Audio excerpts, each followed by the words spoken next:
afternoon. I'm Greg Leonov, and this is the Advocate News from Mount Hood Community College on KMHD 2, Gresham, Portland. After the Parkland shooting, we are seeing survivors passionately addressing representatives and senators to take action to curb these shootings. The survivors of the shootings are students that have not lived in a world where school shootings didn't exist. It didn't take long for right-wing trolls to attack these students and start accusing them of being actors and paid gun control agents. We, at The Advocate, support the Parkland activists and stand behind them. On Wednesday, March 27th, Mount Hood Symphonic Band and Jazz Ensemble will perform in the College Theater. The band and ensemble missed some rehearsal days because of last week's weather, but they didn't lose any of their proficiency, according to Dan Davey, Mount Hood's jazz band instructor. Student Michael Tran will be conducting a march played by the symphonic band titled El Capitan.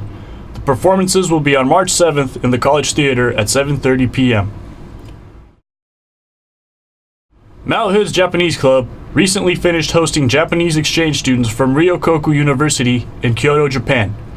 On Wednesday, the students helped the Japanese Club with Japanese Culture Day that included live music, food, and other cultural events. Ryokoku student Risa Kobayashi talked to me about her experiences in the U.S. She said the food was a lot different. It consisted of a lot of bread and potato products instead of the rice that they typically eat back home. She said everything in the U.S. is generally bigger, which included the MHCC campus, where there was a lot of walking required to get from class to class. The most surprising thing for her was the air of friendliness. When greeting people on the street, Americans are usually talkative and friendly. In Japan, talking to random people is not something that typically happens.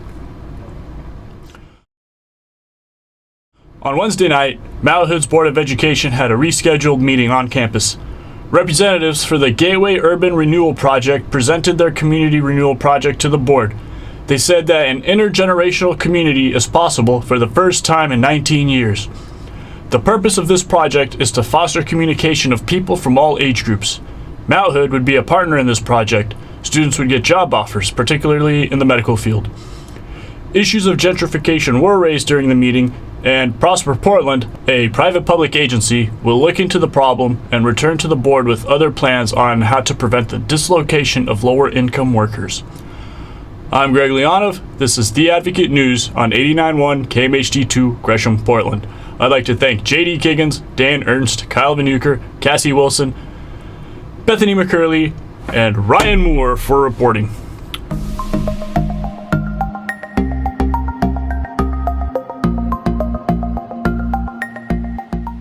Yeah, turn them off.